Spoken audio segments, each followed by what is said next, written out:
This is your place for all things Detroit Red Wings and all things Chicago Blackhawks. With your hosts, Jordan Linscott, David Barnhouse, Nick LePage, and Tim Stompanato. This is the Stick Blade Podcast.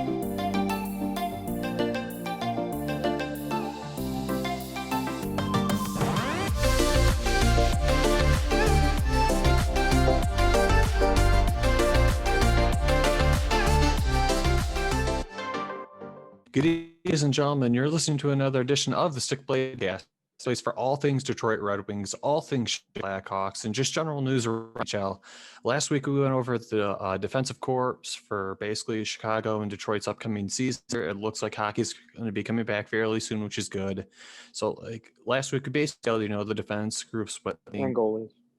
The goalies, just in terms of what we think they're going to look like, what we're having for expectations for specific players that either they're coming into the organization or are looking to take future steps with the organizations. And this week, we're going to move over to the forward pools because obviously you need more than just defensemen on the ice. So we're going to talk about the forward groups for the Red Wings and the Blackhawks this season moving forward. And then after that, we have a little bit of a lightning round of questions that we got from Reddit. So we're going to go over those as well. How are you guys doing tonight, though? Doing well. I disagree with you. I think if we just put Skechers and Pokemon Man on the ice, we could win any game we want. Nick doesn't understand that reference because he wasn't here. Yeah, I wasn't here last week. Yeah, got to go back, listen to old episodes. That's a good callback. I'm doing pretty good. Bears actually won today, so they're cruel for giving me hope. MVP Mitch Trubisky's back, baby. And I, for one, am excited for the Super Bowl ring we're going to get next year. Yeah, like Tim said, Bears won today, so we got good vibes coming into this podcast. Kind of ruins the draft position now, so we're a little bit confused on where we want to go. But it's important to have fun. Yeah, winning's better than losing. Following Nick's Twitter reactions to the Bears games is probably one of my highlights every Sunday, where it's like one minute he's like the Bears, Mitch Trubisky's the greatest, to the next he's just like pain. Today was all happiness. I mean, for the start, it was a good game. There's nothing to really complain about today. Yeah, that's rare to say too. I mean, usually we all of us Chicago meatball fans have something to complain about. But I think Grossman was the quarterback the last time I had a game I didn't complain about. Yeah, the Bears could be winning 45-0. I love Rex. Yeah, Rex is our quarterback. I love Rex. How are you doing, Jordan? Yeah. I am doing fantastic. I got to watch Tennessee lay a smackdown on Jacksonville, which was fantastic.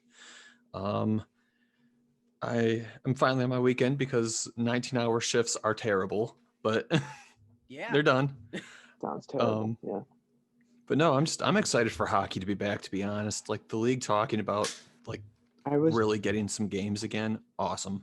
Yeah, I was watching because it was on after something else. After I watched a soccer game, they put on Ohio State Notre Dame NCAA hockey.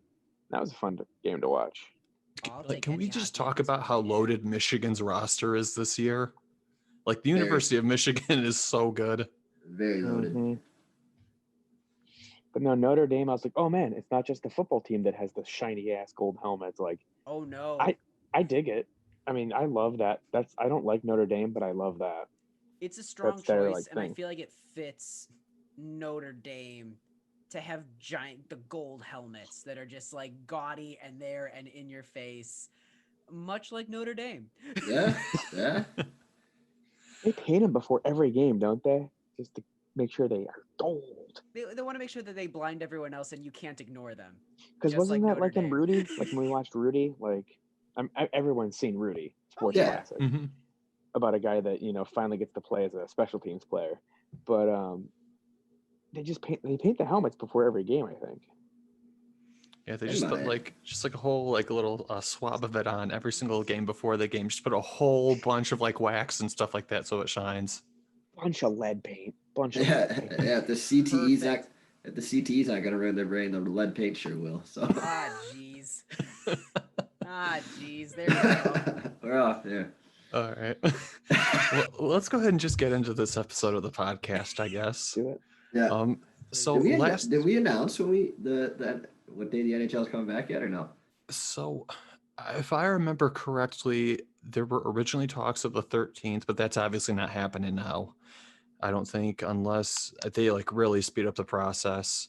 From what I was reading, I remember reading it seemed like the end of January or early February was what they were looking at. I mean, I don't know if they would have everything ready by the 13th of January.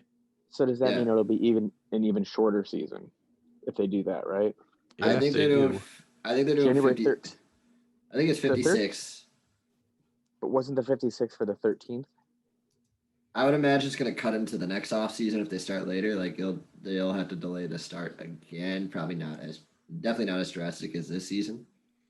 But, I mean, everything I'm reading says it's like everything I read this week. I think it was I'm going to butcher the name. Greg Wyshynski. Yeah. Basically talked to an NHL exec. I think I remember reading. Then they said the 13th, but I'm not 100% sure. So I'm waiting for an announcement from the actual NHL themselves before I want to put like a definitive date out there, because I don't think they've actually given a solid date yet. But the tentative as of now is January 13th. Yes. So that's the number Penciled that's circling around. Yeah. Mm-hmm. Yeah, it's penciled. A lot of work to get done though, but in order to reach that date. Oh, yeah. They have to do the bubble again, so they'll have to quarantine the players for 14 days in the bubble. Mm-hmm. That's how they're going to do it again, which, I mean, I'm all for it. Yeah. I wonder how are they going to make it work with the Canadian teams, because the Toronto Raptors in the NBA are playing in Tampa this year. The way they've addressed that is it looks like they're going to do an all Canadian division. So they're only going to play the Canadian teams. Yeah. So they don't have to do travel, which is exciting. I don't know. It's going to be interesting. Winnipeg gets screwed. Winnipeg gets screwed out of all that. Yeah, they do. Hey, I'm excited if those divisions are the way that they're looking.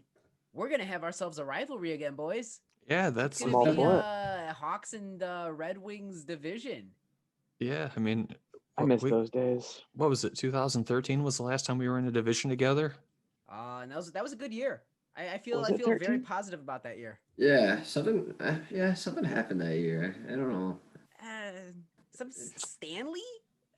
Stan Lee. I think Stan Lee was part of the team.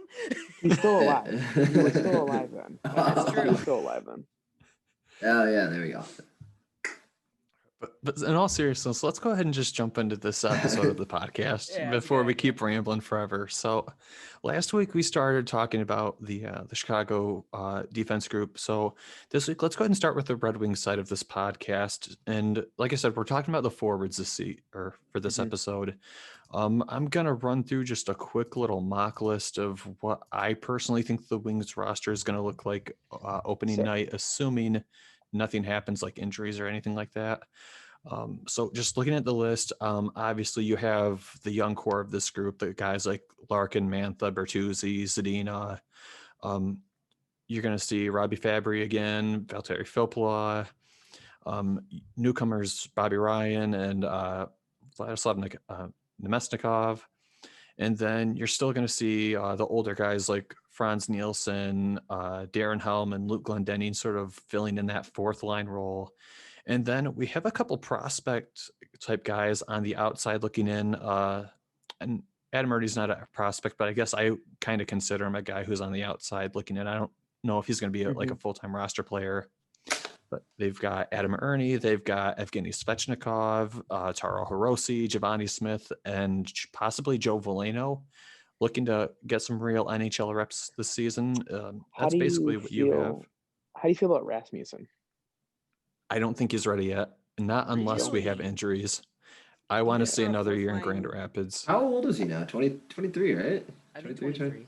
So I want to say 23 or 24.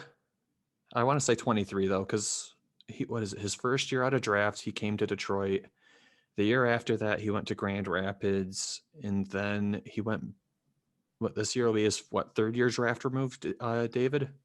I think so. I'm pulling him up right now. He's 21. Oh wow! Oh wow! Okay. He's 21. Great. Feels like he's been around way longer. He was drafted in 2017. So he's still got time. Oh yeah, he's still got time. Yeah. Let that baby bake. Let him bake in that oven of Grand Rapids. But I mean, that's kind of the roster that I have basically penciled for Detroit. I mean, is yours pretty similar, David? Yeah. I don't think if there's anyone that you missed that I said.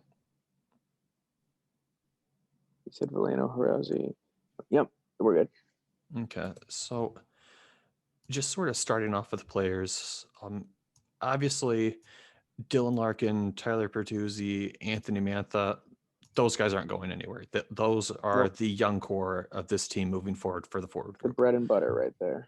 That is your definitive top line right now, unless Zadina makes it to the top line, in which case I think Bertuzzi gets moved down to second line. It's your baseball line. To the baseball line, from the baseball line. I think we all can agree here that is Detroit's definitive first line at the moment. They're not, I don't think, going to mess with that chemistry. Oh yeah, opening night, that's going to be it right there.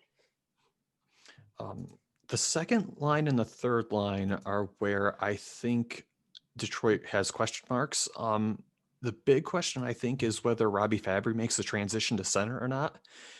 Based on his contract extension talks, he sounds like he wants to make that move, and it looks like Detroit is going to possibly give him that. So it looks like it'll be him and Nemesnikov competing for second and third line center positions. Which one do you see taking that over, David? I think Fabry stays. Second line, I think Fabry's shown he's been here. He knows the team. He knows the players he's playing with. I think he gets the second line as of right now, in my opinion. Okay. And then obviously Filip Zadina is going to be starting second line. I don't see any reason why he doesn't at this point. The only reason he's not top line is because Mantha, Larkin, and Bertuzzi have just such good chemistry together right now. Oh, of course. I think then you've got, Filippa is going to probably fill in potentially as a center on one of those if he's not playing in the bottom six as a center. And then you still have Luke Glendening chugging away on your fourth line, killing penalties, basically taking your crucial face-offs, playing shutdown. Nielsen still here, making way too much money, but that's a different topic for a different day. You've got the cap space right now. Yeah, you guys can afford it. Of course. Sam Gagner, I think, is a question mark still. I think bottom six still. And then Bobby Ryan, the other question mark for Detroit, where he goes. Not a particularly old player, and he's not a bad player. Just no, it's a question mark right now because Detroit hasn't seen how he works or gels with any of their players. Can I chime in real quick about Sam Gagner? You think this is like some kind of evil plot by Yzerman? Because Sam Gagner always lights up the Blackhawks, no matter what. He could always be in he could have the worst cold stretch he ever could go on, and then the Blackhawks, he put up 7 points against them one time. Yeah, what was that? The Edmonton game that he was playing in? That he did it. Yes, I forget that Sam Gagner is still in the league until he plays the Hawks, and then he makes me remember. Yeah, I mean, you're gonna Hart finalist against the Hawks. You're gonna win the season series this year just because you have Sam Gagner. That accounts for so much. It's your secret weapon. Yeah, secret weapon Gagner. I wouldn't mind seeing Bobby Ryan on the third line. I think that I could see him jumping as high. A bit of a scoring touch there. I think let him, like you said, he's still a good player. It's not that his wheels completely fell off. He had other things that, affected his personal game. Stuff. And now that he's back, he wasn't worth in their minds what he was getting paid. So now give him a chance on that third line, fourth line. I think he can plug away on it, but his skill sets, I think he can elevate a third line given the right people on it. I honestly could see him because I like Bobby Ryan. I've never hated Bobby Ryan, and like you said, it's not like his wheels fell off. He's just had a lot of personal life issues with mentally things going on. I could actually see him jumping as high as the second line. Yeah. Putting him with a Fabry and a Zadina, having him kind of help mold Zadina too, putting him up there with him. That would be a fun line to watch too. Oh, absolutely. I mean, actually, I don't hate that at all. You put Bobby Ryan up there with them. Suddenly, there's an interesting mix of skill and experience. Yeah. Mhm. And like Bobby Ryan's not afraid to get into some of those corners and make space. Yep. If he can free up some space for Zadina, whether it's Fabry over there that's able to do his thing then and run wild, that could be a very dangerous combination. If he finds his groove, yeah. It's all on that. He's like a really gritty sniper, which is weird to describe a sniper. Yeah. Usually snipers are like It's like pretty boys. two different things. Yeah, I know, but he plays that kind of does. plays that edge, but he's just a natural goal scorer at heart too. That's why I like him. Now, yeah. You said Fabry with him. Now, until we get to the Chicago game, it'll probably be Gagne with him up in that second line, because when it's Chicago, we have to have Gagne just front and center. Gagne's playing all four lines that night. Yeah, Larkin's sitting. Listen, Dylan, take the night off. We got Sammy up here. We got Sammy special skates. He's gonna show some magic right now. He won't get a point any other game, but the however many games they play against the Blackhawks, He had 24 goals on the season. He got them all in one game. It was like who was it, Jordan? It was Riley Sheehan, who didn't do anything all season, but then scored the last goal at the Joe. He scored 2 goals that night. And he Yeah, almost had a last 2 third goals. because they put him out there on the last shift and they had the face-off draw in New Jersey's zone. And it was like, hey, he's going to finish the year with a hat trick. He hasn't scored a goal all season, but he lit up New Jersey. Doesn't do shit all season and scores the final goal at the Joe. Serious question. Where do you see Svechnikov? It's make or break for him this year. This is That's the is. thing that's so frustrating about the situation for him and for the club. It's Svechnikov's not a bad player. If you look at his advanced stats, and I'm a huge fan of advanced stats. I think they tell a lot about players that you don't see on the ice. His advanced stats are very good, especially for the AHL. I mean, he was pretty much up there with Zadina in terms of AHL production. So it's not like he can't hang at the show. Mhm. It's just terrible injury. And he's then been unlucky. that's it. His injuries came at the worst possible time. That happened when Detroit literally drafted what looks to be an elite winger in Philip Zadina, and he got leapfrogged there. They picked up Fabry, who was a surprise guy who, again, I think just jumps him onto the depth chart. Mm-hmm. And then they just picked up, these other question marks in Bobby Ryan and Nemesnikov, who they don't necessarily, I think, compete with him in terms of like spot on the wing, but it's still players that in Detroit's system he has to leapfrog. And he's basically just playing catch up this season. And He is. that's a hard situation to be in. It is. I think Bobby Ryan actually might be a very good mentor for Evgeny Svechnikov, because Of course. Svechnikov again is like he's a bigger body. Like he wants to be the goal scorer. He wants to light the lamp, and that's what Bobby Ryan does. Like Bobby Ryan's a smaller stature but plays gritty. Maybe he could get that out of Svechnikov, where Mm-hmm. brings that physicality but knows where to find himself on the ice to get those goals. I think that it might be a good match. Mm-hmm. It's true. If he can just stay healthy and, get over that mental block he might be developing because of all the things that have been happening. Right. Imagine the type of player he can be on a second line with a Zadina, with a future Joe Veleno. Like, that'll be scary. Our first and second line will be just a 1-2 freaking punch. That's what I've got to assume the goal or the vision originally was for him, was to be like on that second line and get him up there with his skill set and combination. That's sort of an ideal person that you want to throw up there in the top 6. Yeah, it's unfortunate. It's unfortunate that the injuries and the influx of talent, he's got an uphill fight, and I hope the best for him. Mm-hmm. Does he get so he's obviously not nationally talked about anymore, I should say.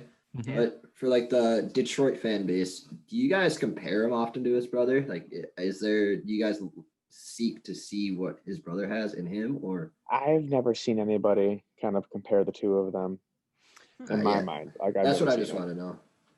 I mean, I think they're different players when it comes to just their skill sets. I think Andre is very much like a speedy, shifty, like just very quick hands winger. And Svechnikov is more of like a big bodied winger who can play more of like the physical game and then still put in like the occasional goal. That's sort of how I compare the two. Evgeny is the bigger, stronger, is going to muscle you off the puck guy, whereas Andre is the sort of find me the puck and I'm going to find the spot. Mm-hmm. But Andre did fight Alex Ovechkin. And he got killed in like 2 punches. Oh yeah, it was a KO. But he did it. And that's important. Yeah. So Evgeny did sign a 1-year deal this past summer. Mm-hmm. So this is make it or break it. Yep. That's it. This is make or break for him. If he doesn't make it, I don't think he's part of the plan moving forward.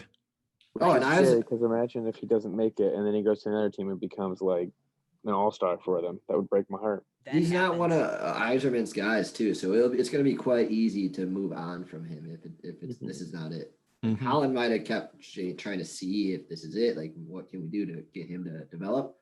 Yzerman is like, he's going to cut ties if it doesn't work. And they're different players, but we got Lucas Raymond waiting in the wings too, and he's just a prolific player. They're different players, though. That's the thing. Mm-hmm. Like, I think a Raymond paired with a Svechnikov, if Svechnikov can play well, would be phenomenal. Yeah. He might have just missed his shot. Yeah. And it's no fault of his. It's no fault of his. It's just the injuries and people surprising us and jumping ahead. Yep. A couple of other prospects that are in Detroit's pipeline I kind of want to talk about. Taro Hirose, another one. When he was with Detroit, he was putting up decent production. Basically, he had an assist almost every single game, and he was pretty decent when he was playing college. AHL, he has not been as good as he was, obviously, completely different league. But I think there's also a chance he gets called up this year if injuries happen.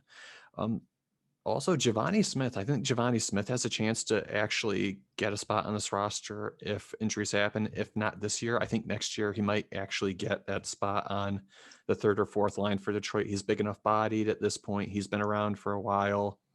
His stint when he was playing with Detroit, he didn't look bad either. So I think he could be a potential this year, maybe next year for sure. And then Joe Veleno is the other one who is sort of like a question mark. We don't know if we're going to see him this year or not. So you all know I love Joe Veleno. He is like a walking god on ice for me. But I think he just still needs some more time to develop. I could see him coming up every so often for the Wings, which would be nice. But I think in a year or two is when he's finally going to kind of stake his claim. Once we get rid of the Sam Gagnes, the Franz Nielsen's, the Valtteri Filppula, he'll have a place then. With the other two, Taro Hirose, I like Taro Hirose. He shocked me when we first signed him as a, what was it? It was like middle of the season, and he was. Yeah, we signed him at the end of his college career, basically. Yeah. Okay. He is a very high IQ player. He's not a big body that's going to push you out of the way, but he knows where to place himself on the ice. He knows where to move the puck. Like, he's a very smart player. Like, I know one of our veterans who I don't think plays with us anymore, I can't remember who it was, but he was talking about just how smart he is on the ice, which is what we like. Like, it reminds me of Datsuk. He's not going to be like Datsuk, but he's very smart in how he puts himself where he needs to be. Giovanni Smith, I know, Jordan, you love him.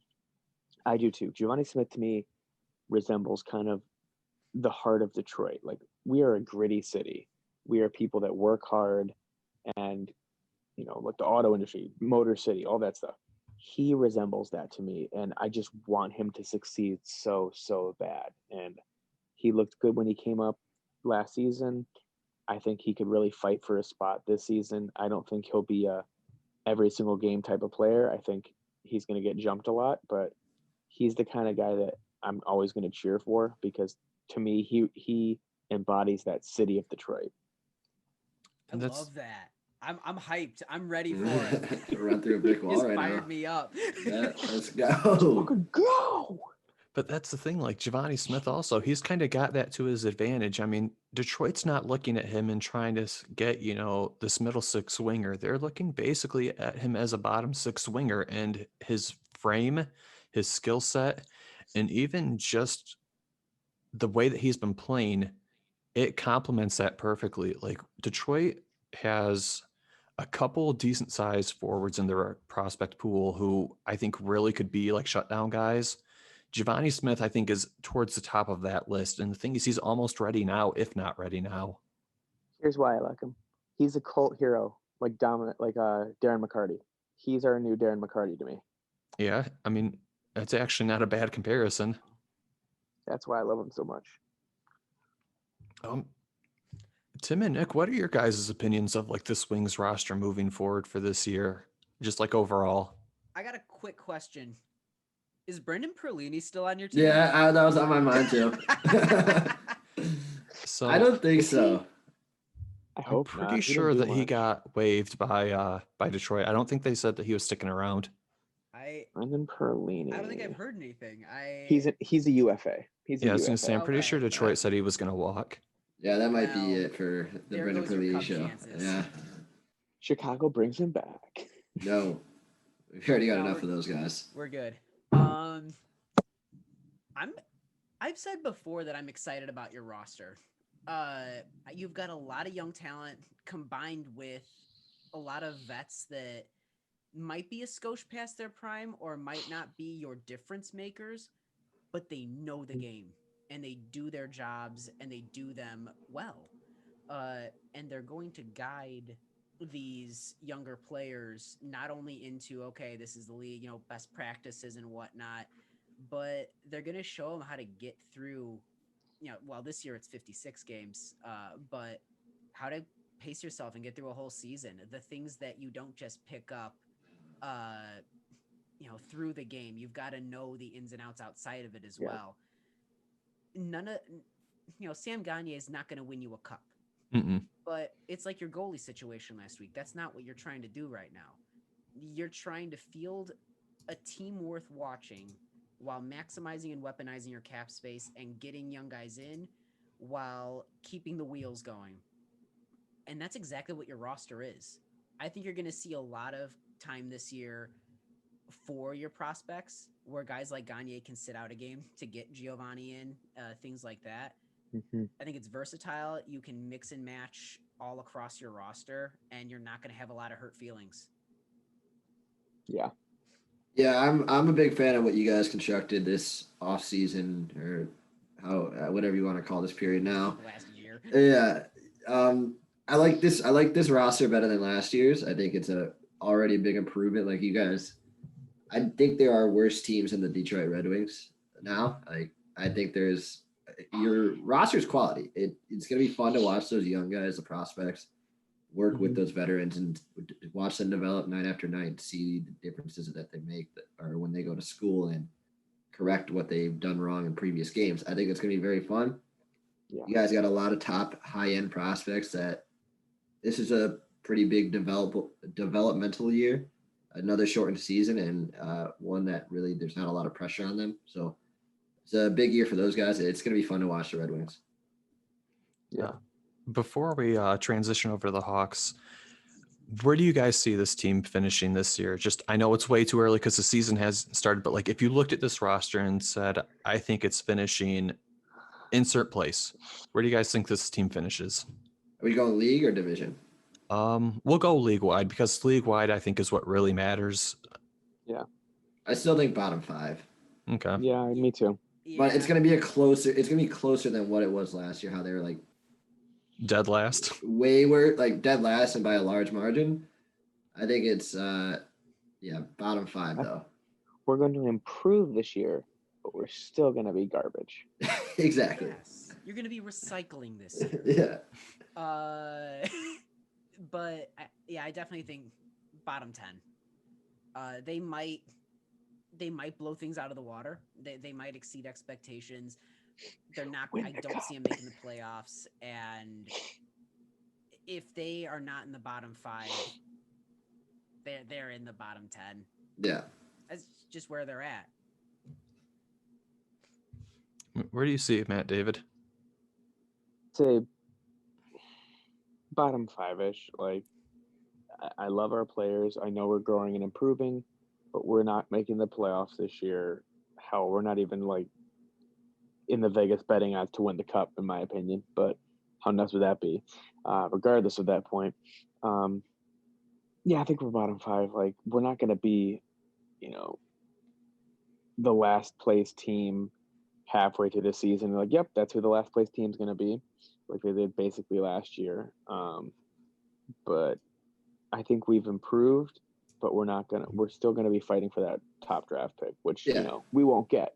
It'll go to some other random bull crap team they make up where they're like, this.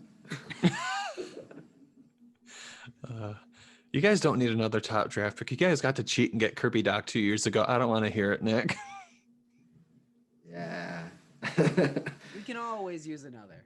But I mean, with the Wings, I think they're gonna lose a lot, but I think it's gonna be closer competitive games. They're not gonna go out there and get blown out. I mean, if I got like Bobby Ryan, I think he could have gone somewhere else, but he's something in Detroit where it's like, yeah, it's gonna be. Sure, we're not going to be great, but like he suffered in Ottawa. He doesn't want to go to a team that's just going to get blown out every night. So, yeah, I mean, I think he sees something in it. We're bad, but Ottawa's a dumpster fire. Yeah, exactly. Yeah. I don't know if I would say this team is like guaranteed bottom 5. I definitely don't see us as a playoff team. I think bottom 10 is definitely where Detroit's going to be at.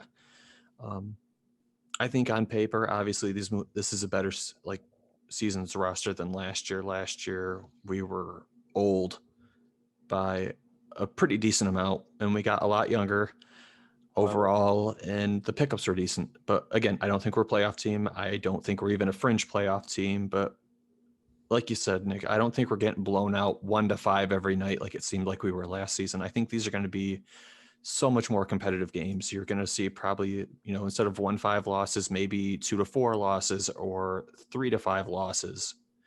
That's kind of where I see our season being at. Yeah, exactly. Like 2-goal games, a lot of 2-goal losses rather than, blown out of the water. Mm-hmm. Until we play the Blackhawks with Gagne, then it's 7-0 us. Yeah, exactly. Sounds about right. Well, speaking of the Blackhawks, let's move on to the Blackhawks then, because you guys are going to have a couple different players this season that you didn't have last season as well, and you guys have had some surprises last year. So, I mean, Nick and Tim, sort of walk me through what you guys are looking at for the Blackhawks roster this year. Yeah, absolutely. I mean, what I've got pulled up right now, just opening night roster, I think that we're going to be looking at, and this isn't necessarily based on line combinations. I'm looking forward to getting into that and where people are going to be living at. But Dominik Kubalik, Jonathan Toews, Alex DeBrincat, Pius Suter, Kirby Dach, Patrick Kane, Matthias Janmark, Andrew Shaw, Alex Nylander, Matthew Highmore, David Kampf, Ryan Carpenter, and then right now I've got the 2 extras as Brandon Hagel and Lucas Wallmark. A key note that I did not include in here, Dylan Strome. And that's only because he's not under contract yet. I don't want to put the cart before the horse. I don't want to jinx my sweet boy, but I'm hoping, I'm praying, I'm channeling everything I have that we sign Strome soon. However, if we don't, I need to be prepared. And so I've left him off that list. Yeah, do you think?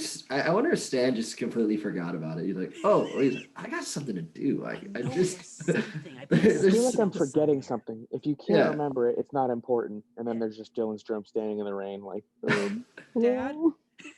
Yeah, DeBrincat's celebrating because his new contract. I think DeBrincat's new contract kicks in this season. DeBrincat's probably balling out. Strome's just like making having Lunchables and. Yeah, exactly. Who ate my nacho Lunchables? I don't know. Nick, what are you thinking about our top 6? What are your gut thoughts? So top 6, I think it's going to be pretty chalk with, Kubalik up there, Toews. I kind of want to see Suter up there just because he plays such an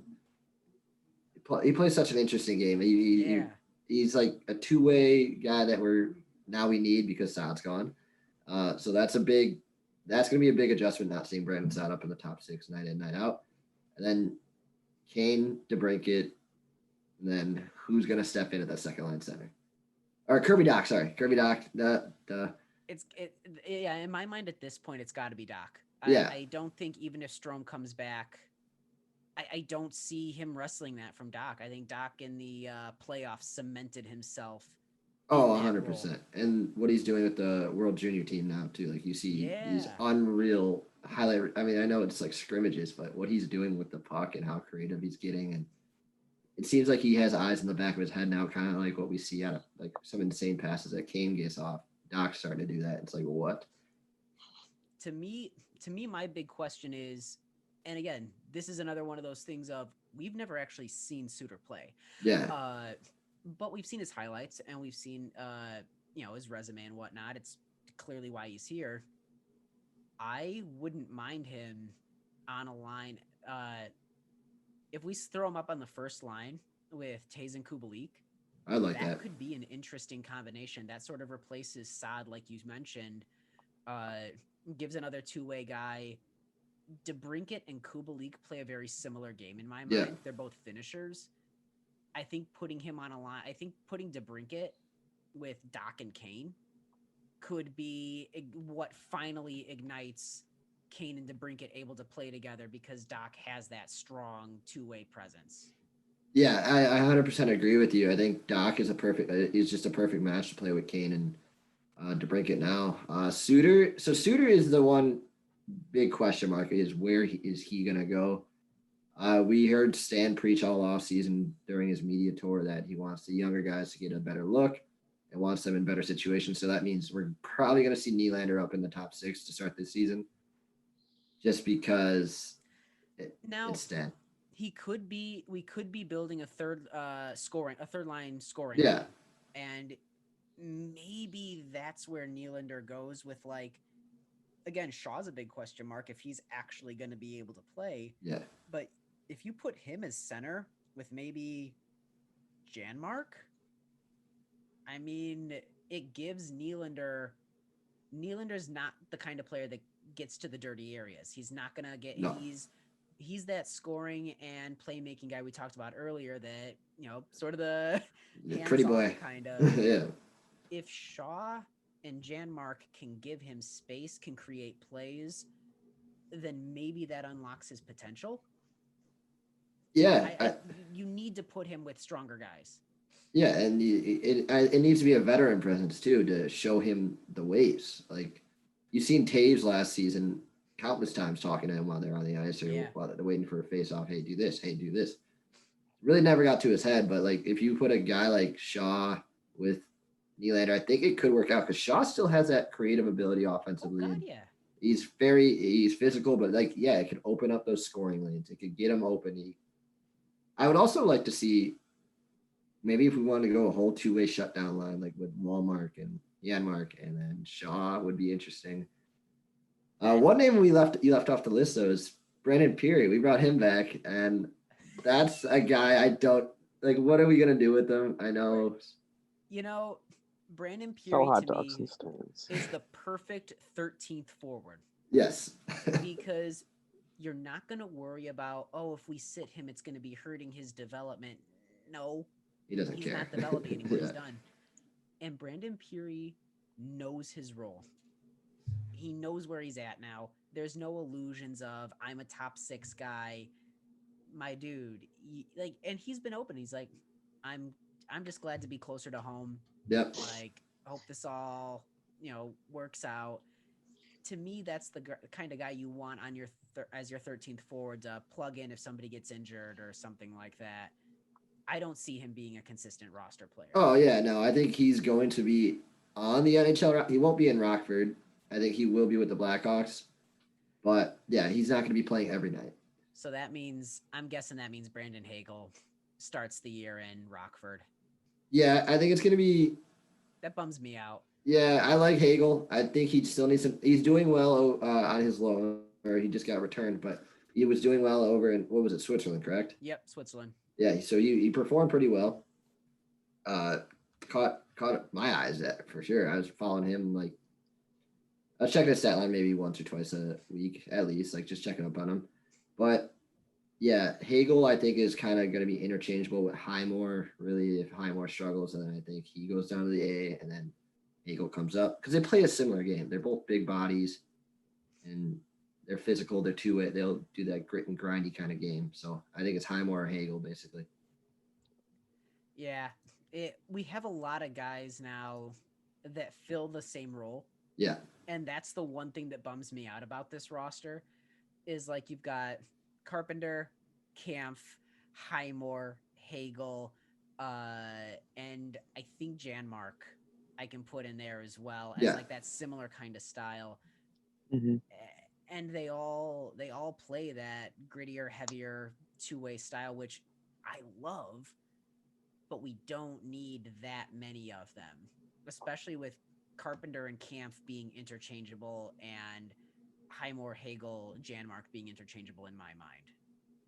Yeah, I mean that's what I kind of seen that, foresaw that coming back when when we started talking about this upcoming season's roster before the lockdown. Like that's why Kajula's not back. We have guys like that to fill that role. So yeah, I mean obviously where it's just a waiting game with Strome now, and then we have so many bottom six guys. That's the thing. Like it's in and out. There's gonna be night in, night out. I don't think you're gonna see consistent bottom six. I think it's gonna be a rotating door, carousel. A couple of names that I do want to bring up because I think they could come up at least for a cup of coffee this year. Philip Khrushchev. Yep. Has been lights out. They loved him in Rockford last year before he got injured. They've loved him on his loan. He's the kind of guy that he's always going. Great motor, always, creating plays. You notice him every time he's on the ice. Yeah. And they're saying this could be a phenomenal steal for us. We was a 4th round pick. Like, I think Red that Wings at least pops up this year for a little bit. Yes. Other potential people, Mate Halupa, Evan Barrett, and Mackenzie Entwistle are the 3 that I think might come up. I think the one I'm most excited from that group is Evan Barrett, just because of he's a different player. Yeah. He's big. He's not afraid to lay the body. He can score goals. He can do it all. And for a line fit, I don't like. That's why he's going to be down in Rockford, because there's really no line fit right now. Mm-hmm. He's like a young Shaw. Yeah. From a lot of what I've gotten from him and from his highlight reels, from just interviews that I've seen, he's got a strong Shaw vibe to him, which excites me. Yeah. Again, that's my favorite kind of player. But yeah, I think this year he grows the most in Rockford. Yeah, exactly. It's gonna, because that league more suits him. Like it's a violent league down in the AHL. It's gonna be physical. And if he can hang there. Yeah. How old is he? The show. He's 22. Wait, so he's still really young. He's still young. Yeah, because he was 21 or 22. He went to college route. Yeah. So, and Stan's high on him. Like Stan made it during his media tour this offseason. He everybody was talking about Ian Mitchell and being excited for Ian Mitchell. It's like, we also got guys like Evan Barrett. He singled out Evan Barrett and what he means to the organization, like what they want him to be. So I think they're high on him. I think he's going to be one of the more intriguing names, along with, I think Mackenzie Entwistle's a weird. Mackenzie Entwistle. I want to pop out to my Detroit friends. What do you guys think? What are your thoughts on this roster? Because we've been bashing our brains and trying to figure it out. I mean, you have like your guaranteed players like Taves and DeBrincat and Kane and Kirby Doc. Like that's your mainstay guys right there. That they're not going to be moving much. But like you said, you have a lot of guys that fit a similar role, and it's like plug and play. You got to plug someone here and plug someone there, and not everybody's going to have those chances. And it's going to be interesting to see. You guys have a good team. I mean, you made a run in the playoffs last year. You beat the Oilers. Yeah. The perennial underachieving team right there, the Oilers. We'll see how it goes. I have a quick question for you guys. Lightning question. Gun to your head, what happens to Strome? Do you sign him or not? I think he gets traded. Ooh. I sign him all day. I want to sign him at this point, but I think he gets traded. Like it's been this long. And he's not holding out. There's no way Dylan Strome's holding out. No. That's what I've seen like on Blackhawks Twitter. Like, when is Strome going to stop holding out? He's not holding out. There's nothing. Strome doesn't have any leverage. Yeah, no. Strome's not holding out, and Strome doesn't strike me as the kind of guy that's gonna hold out. Yeah. I think that there's just no sense of urgency on either side because they've been trying to get the cap together. He's RFA. He has no arbitration rights. So there's now, I think if we're going to see something, we'll see something in like the next week or two. Since we're getting closer. Right. We didn't have a hard deadline. And so why rush it? Now it'll be interesting to see what happens in the next 2 weeks. The thing I'm more concerned about right now is, I would say if it reaches January, that's just like, all right, what's going on here? Yep. Like Stan made it a point saying like, we're in no rush to sign him. Yeah, it's not a thing that we're worried about. I can see it in the next couple weeks. They qualified him. I wonder if a team out there gets the wheels in motion a little bit by tendering. Are you about to say the OS word? The OS. But like, because if that's the offer sheet of the off season. Who was our offer sheet? The tenderizer. So that Montreal last year, they were just tenderizing everybody. Yeah, that's they tendered Sebastian. Who is it? Sebastian Aho? Yep. Sebastian Aho and other people. Yeah, to the worst ever offer sheet. Like there was no pressure. Carolina's like, yeah, done. But Thank you. I think the other thing is, I mean, what would Strome even really be holding out for? I mean, not a knock on the guy, but he didn't really have like a lights out season last season where he can command big dollars. He's not holding out. Nah, I don't believe he's holding out. I think both sides are just like, we'll figure something out, you know. But I do think a team could come in and try. Like, would he kind of fits the Red Wings mold? Oh my, low cap dollars to a tryout, basically. Yep. I mean, that's our MO right now. I just want to see him succeed. Yeah. I love Strome. Even if he comes here with the winged wheel. No, I would cry. I'd probably shed a couple tears. He'd have to change his dog's name. You're not going to have Wrigley in Detroit. Hey, I love Wrigley Field. That's true. I'd say you could name him Little Caesar, but I guess you guys don't play there anymore. Oh wait, no, you do. That's right. We're Little Caesar Arena. We got rid of the Joe. Yeah, you got rid of the Joe. Well, you can rename Wrigley Caesar Strome. I was so speaking of Little Caesars Arena, like I know it's what made the Illiches like their money, but it was right when Gordie Howe passed. We should have just named the Gordie Howe Arena, like greatest hockey player to ever lace up skates. Well, one of them. If Gretzky says it, I believe it. One question I really want to ask you guys in regards to the Hawks, though, is what do you think that you guys are doing with like Kubalik this season? Do you think that management looks at it and says, okay, you were basically stapled to Taves last season, you were good, and now we're going to take you guys apart and see if you continue to produce on your own? Because last season, DeBrincat, for whatever reason, was not scoring at the rate that you guys need him to, especially with the money that he's making. Do you think it's one of those things where Chicago potentially moves Kubalik and says, we're going to put a different player here and see if maybe that can ignite what Alex DeBrincat, for whatever reason, didn't have going last season? Nick, you want to go first? Yeah, I'm just going to chime in real quick. Like, I think it's going to be Taves, Kubalik stapled together. Okay. If there's one thing in Chicago history that they don't like to mess with, they want to keep Taves and Kane separated at all times, unless it's like whenever it gets hectic and they need a miracle or something. But Kane and Kubalik don't really make sense together. I don't think they're a real match. I think Taves and Kubalik is really the only match for him right now. I don't see them trying to mess with it, especially with how well it worked last season. Okay. Mm-hmm. And then the other question I have for you guys is, well, before I ask this question, I have a prequel question. How much do you guys like or dislike line juggling? I think it's a necessary evil. I mean, the last thing you want to see, it's a fine line, because the last thing you want to see is someone stapled to their lines even when it's not working. Yeah. You want to see versatility. And the one thing with this roster I think we have is versatility. That plug and play, you can put different guys on different lines because you've got a couple of snipers, you've got a couple of gritty forwards, a couple of guys that can make plays. And if something's not working, I want to see changes. I don't want to see them for the sake of juggling. I want there to be a purpose to it. Building off that, what Tim said essentially is just, I don't mind it if it's not working, change it up.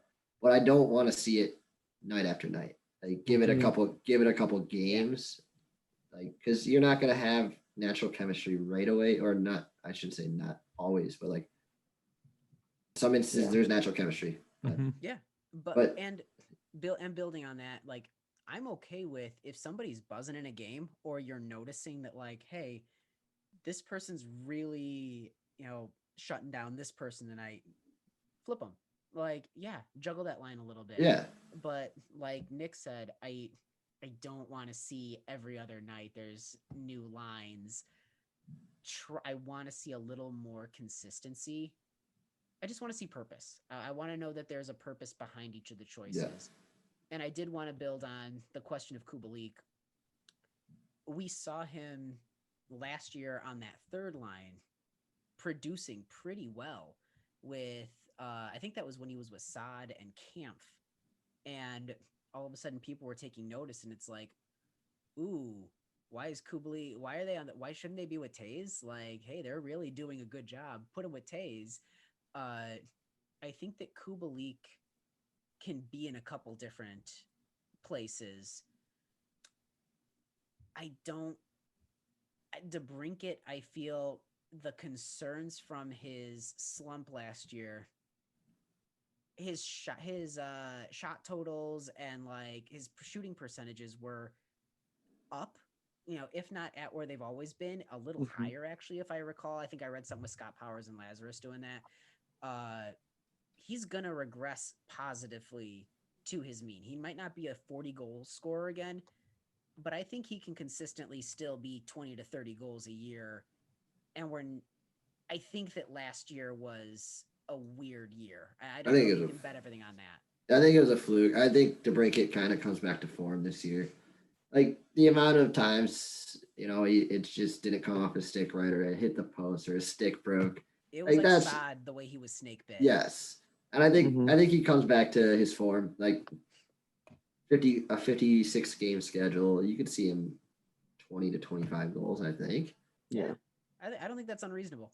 Yeah, because when he gets hot, he's when he gets hot, he's gonna shoot, and he was doing all the right things. Yeah, that's the thing. Like, it's not like there was something wrong with DeBrincat.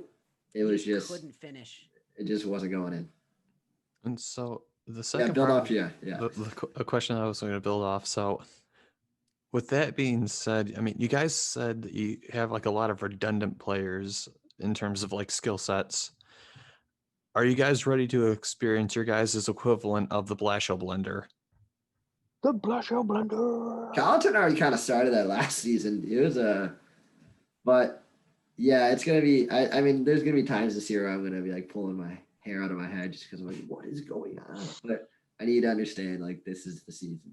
Like, we're not. It always drove me nuts, and this wasn't Blashill. This was Babcock. Splitting up Zetterberg and Datsuk. Like, I don't know if that drove you nuts, Jordan, watching those games. But like, I was like, those two are like the Sedin twins together. Like, they know what each other's thinking. Like, Datsuk would like no look past him all the time, and I never understood splitting them up. And like, Blashill, I could see him doing the exact same thing, which annoys me. But I think when you have players that have that groove together, you got to keep them together. And if you guys start developing players with these line juggling that you're probably going to do, like if a DeBrincat pairs well with a Kane or whoever, keep those guys together. Maybe switch someone else on the lines with them. But like, if you have two players that just gel well, don't juggle them. I think both Quenneville and Colleton were nervous about putting DeBrincat and Kane together because of the lack of defense. I think putting Doc on that line helps out immensely. And also the fact that we've seen DeBrincat get a little sounder on defense, and even Kane, like, he back checks now in his later years. Like, he hustles a little bit more. I think throwing Doc on there, who is a big body and a stabilizing presence for the two-way game, gives the comfort and ability to put DeBrincat and Kane together again. Yeah. And if that allows them to click, that opens up a lot of positive spots other places. 100%. And I think I mean, if it works, I think, then you can move a guy like Strome down and win who knows, whatever. Mm-hmm. If he comes, you put him on the third line, and you got offensive talent on the third line with Dylan Strome center. Or you do something crazy. You put, and bear with me on this. You say Taves. You put Nylander on the first line with Kubalik, Taves, and Nylander. And then, or do Kubalik, Taves, Suter, Nylander, Doc, Kane, and then you put a third line of DeBrincat, Strome, Shaw. Yeah, I think there's a lot of possibilities the Hawks can do now, that's the exciting thing. Yeah. There's a lot of potential and there's a lot of combinations that could click. Mm-hmm. Yeah. That's the key word there, could. Yep. Now, we call it the Blast Show Blender here in Detroit.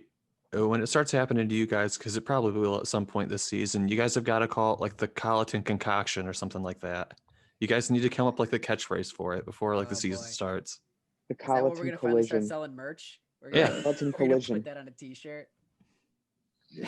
Colleton collision. The Colleton crash course. I don't know. Just before the season comes up though, like you guys have to come up with something for it, and it has to match pretty similar. Yeah. We'll workshop the Colleton Cyclone. There you go. I'm going to ask you the same question that you guys asked us, Jordan. Where do you see the Hawks finishing this year? I think you guys are probably not. I don't think you're a playoff team. I don't think you're a fringe playoff team just because of your goalie situation. I think there's just too many question marks at this point still. I think you guys are probably finishing bottom 10 if I'm being completely honest with you guys. I don't think playoffs are a discussion that you guys are going to have. But you guys aren't going to be bottom feeders. You just have too much raw talent right now to be bottom feeders. I agree with Jordan. I think you'll be bottom 10, but you'll be like 9 or 10.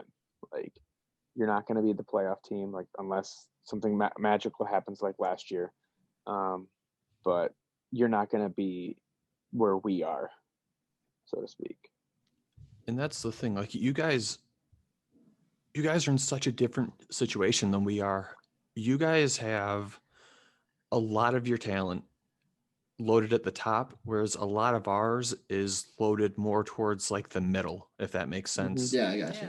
Yeah, absolutely. Like Kane, Taves, Keith, those guys are fairly older, whereas like Detroit's talent is all towards like its mid-20s. Yep. So like your guys who are skilled are still able to very much produce, whereas like we don't have veterans who produce.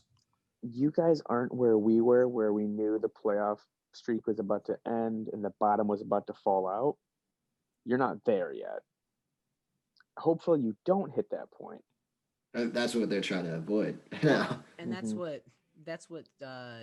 Bowman said on his media tour was that he goes, I think we've already hit the bottom and we're starting to come back up. Yeah, we've hit the lowest pinnacle.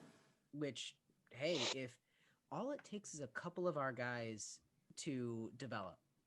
Frankly, we need a couple of hits, which could easily happen from anyone, whether that comes from Mitchell or Lucas Carlson or Boquist or Alex Regula. Mm-hmm.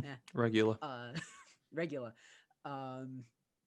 Or if it comes from Evan Barrett or Philip Kurashev, any of those people can easily become that person that says, I'm ready.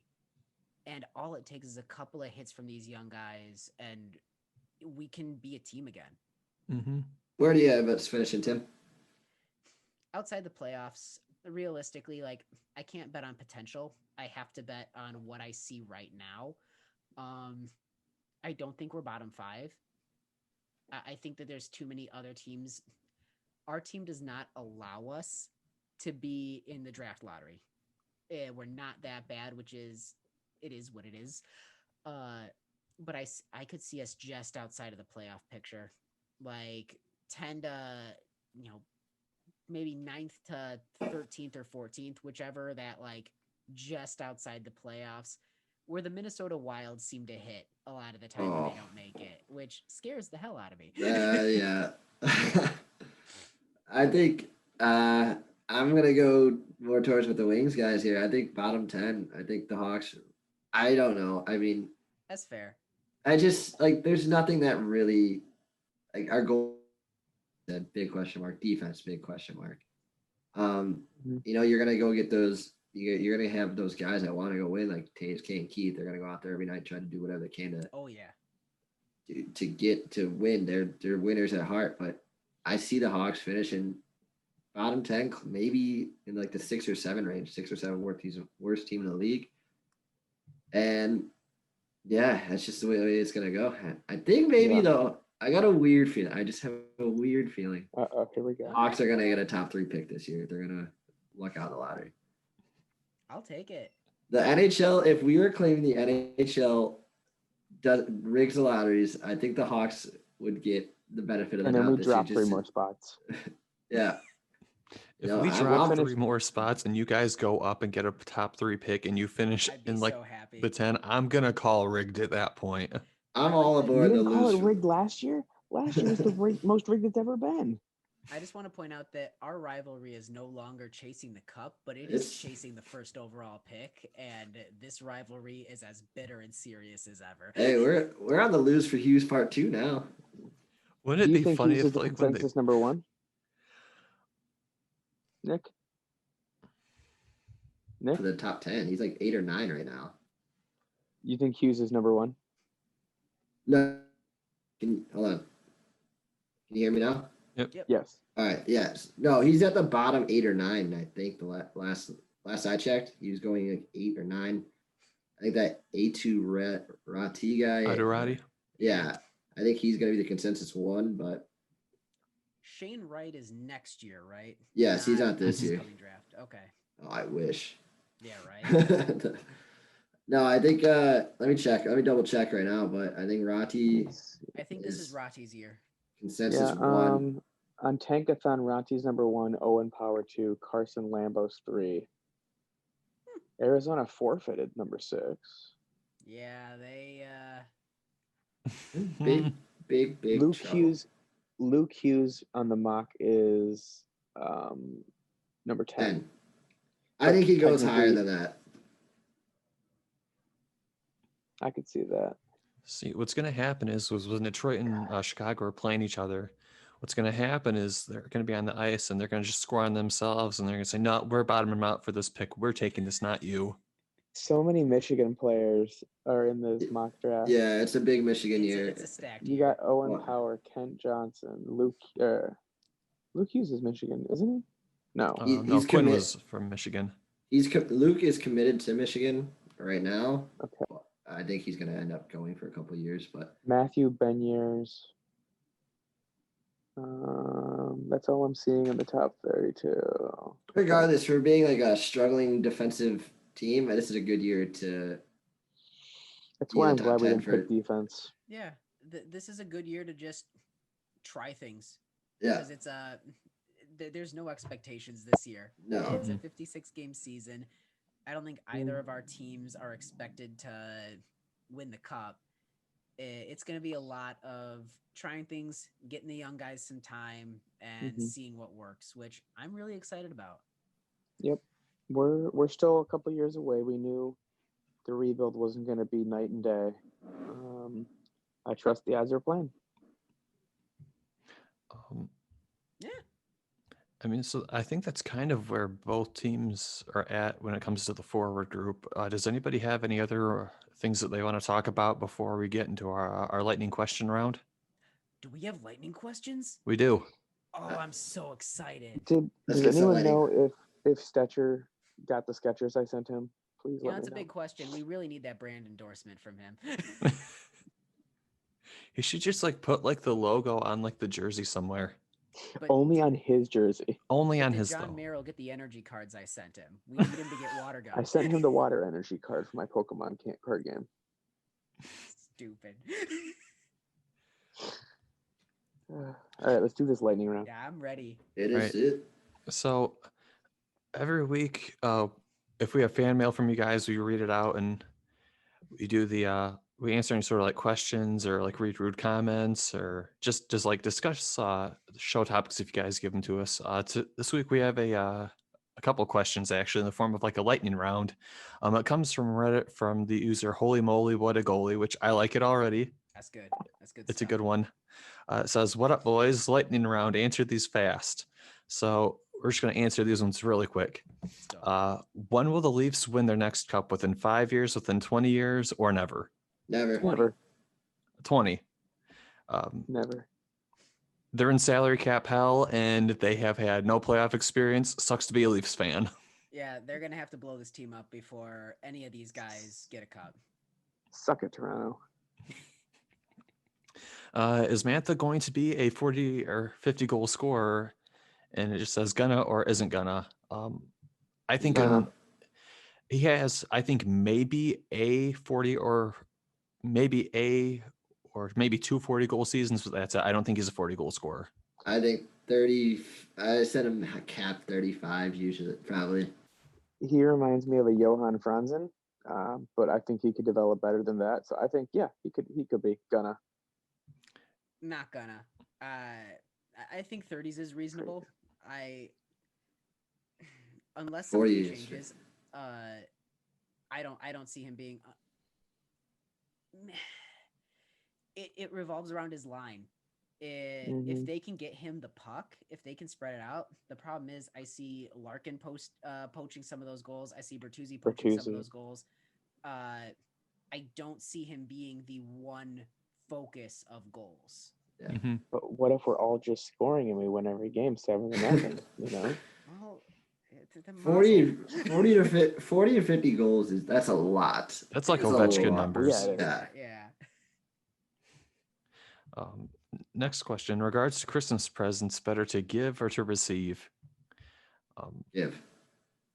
I think it depends on what it is. Like if it's something you know that the person wants, it's better to give. But if someone just like randomly gives you it, like awesome. Man, getting's pretty cool. Look, I get it. I know what we're all supposed to say. Giving. Like I'm there. I'm a big giver. I love giving gifts. But getting's pretty cool. Like, yeah. I remember getting my N64 when I was 7 years old, and there's no better day in my life. That was it. For me, when I was little, Hanukkah, the one I always look back to with the Hanukkah is I got a new Star Wars toy every night, and then the final night, my dad brought up from the basement like the giant Millennium Falcon toy, which was like the best Hanukkah I've ever had. You can't tell me getting's good, but I'm more of a giver. Like, I am the kind of person that hates like asking for things or asking for help. Like when I had to move, it was like ripping my fingernails out to like ask a friend who I've helped numerous times with everything from helping him move, saying, "Hey, can you help me move?" Because I hate asking for you for help. So like, I feel like if someone's gonna give me something, I'm just like, oh, I don't like that. Like, I'd rather give someone like something, in my opinion. If somebody asks me, "What do you want?" Suddenly, I've never wanted anything for exactly. That's my like. It's gone. I have nothing like. There's nothing I want. Like if I want something, I go out and buy it. Like There's something there's something that feels genuinely good about someone that gets you a gift that they didn't have to ask, like, what do you want? Like, they get it and you open it and you're just like, that's pretty cool. Yeah. This is perfect. That is my wife to the T. That is my wife to the T. That's my girlfriend too. It's, some people have a Like- gift for giving gifts. Yeah. Like what is it? Like it's Hanukkah right now, and I'm doing my master's, so we weren't gonna do anything huge, but like, and in my head, I'm like, I don't really want anything this year. Like, yes, I want a next gen console, but those are like hard to get, and I'm not spending the money right now for that Yeah. something that big. But like every gift she's done every night, I'm just like, God, wow, you were awesome. Yeah, I think if you had asked me a couple of years ago, I would have said probably getting something. But like now, it's just I'm making money. I earn a living. Like I buy whatever I want, and I like course. like what Tim said. I think I get more creative when it comes to buying someone else something special. 100%. Oh yeah, Like you find meaning in it for you to buy when it should find meaning for them to course. get. But like I don't know, it's weird to explain. No, Oh, I definitely. get it. It's Totally the best get it. feeling in the world when you find something for someone and you're like, this is it. Yeah. I get people Christmas gifts in like July because I find something at a thrift store or an antique You're such store an and I'm old looking at lady. it. God, I know. And I just go, they're gonna want this.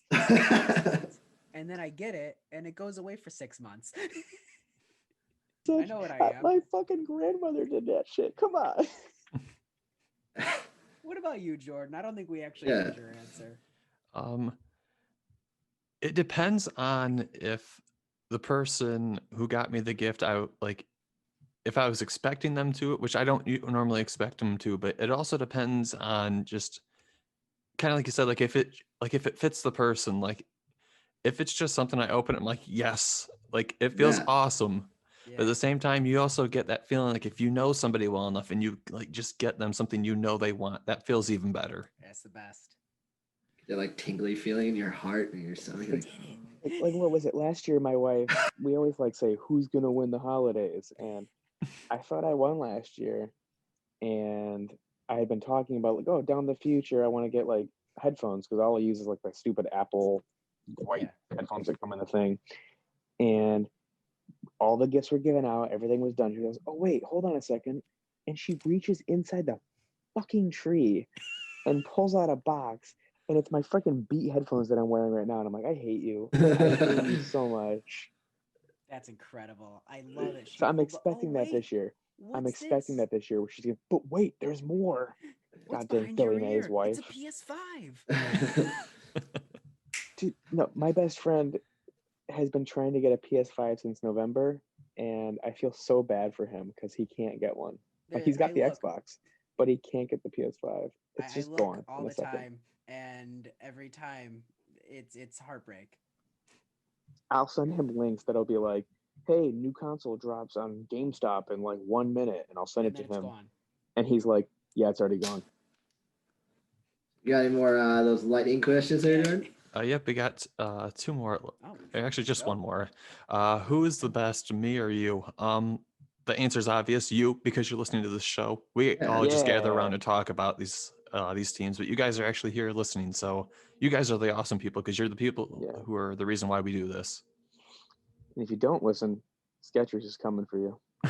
That's it. Yeah, what Jordan said. I suck.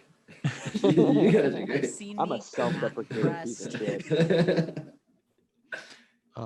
The next question in regards to their final place in the NHL standings this year, will the Blackhawks go up or down? We already covered that one actually. And then he answered the questions below. Personally, he thinks the Leafs will never win. Mantha will be a 40 to 50 goal scorer. Better to give. And then he said, we're awesome. And the Blackhawks will go up, which I think that's an interesting take, to be honest. I think he's one of the few that are actually Well, thinking if they'll you go up. translate it, it's he just rickrolled the shit out of us. Never gonna give you up. The Rickroll, like, is that even a thing still? Oh, it's yeah. Oh yeah, it shows He its did face it. every so often. He rickrolled us. He did. He Wait, are you did. serious? Holy moly! Yeah. Holy moly! What a goalie! You were an honorable man. Because Absolutely. the answers were never gonna give you. Yeah, I just said that. Yeah. Oh my god. We did this all for a troll. I love it. Holy moly! What a goalie! I think I like this guy even more though. You No. sir. I like this. I appreciate the questions. That's a fun little segment to do. So I think I think you should give us some more questions like that. That was kind of like a fun little way to end the show because we don't get fan mail often. He can just have my seat. You guys want him to take over? Like, I cannot get that creative. I got a question for you guys. Okay. All right. I ask my students every so often because, most of the times I'm just talking into the void because all their cameras are off and muted and I just talk to myself. Would you rather be able to fly, but you can only do it for as fast and as long as you're able to run? It's not like you're just going to fall out of the sky and die, but it won't last. Or would you rather be able to teleport anywhere, but every time you do, you gain a permanent pound? Oh, fly. Yeah. Are we allowed to commit crimes with this power? Of course. I mean, you're then I'm going to teleport. Commit crimes. You just have to sometimes get arrested. What you do is you teleport inside of a bank vault, you pick up a whole bunch of cash, and then you teleport outside. Yeah, it's a permanent 2 bounds, but you walked out with a couple $1 million. So the trade-off. Yeah. I had a student go, you know what? I'd have to say fly because I'm lazy. And I would just be like, oh, the television remote's over there. Oh, crap.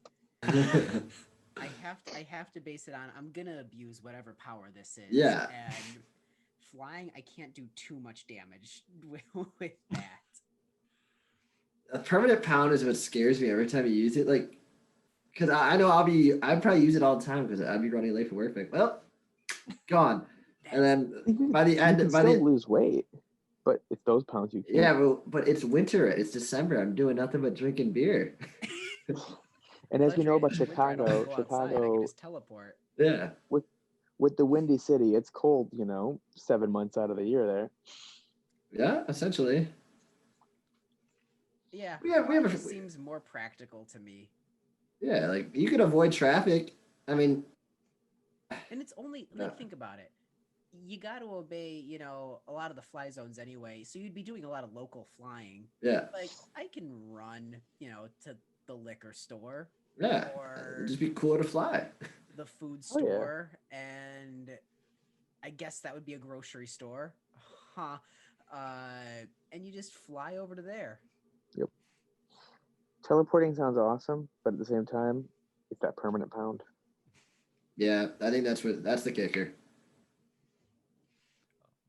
So one thing I've been noticing lately, since we're kind of just free talking here. There's no rules anymore. No, yeah, this is all hockey aside now. This is just general large chat. The amount of lines that people wait in now is bananas. Like I go to get a coffee at Dunkin', and obviously I'm smarter. I just put it on my app and I'll go pick it up. Yep. These lines are not like, I don't know if people are just now discovering what coffee is during this quarantine that we're in, but it's just endless. And I don't know how people wait in lines. Like there's so much ways to avoid lines now. Yeah. I was telling Tim earlier, I live like between 10 minutes between two really nice malls. And I'll go and pick up more Nespresso pods because we have an espresso machine. And on my walk to the Nespresso store is the Apple store.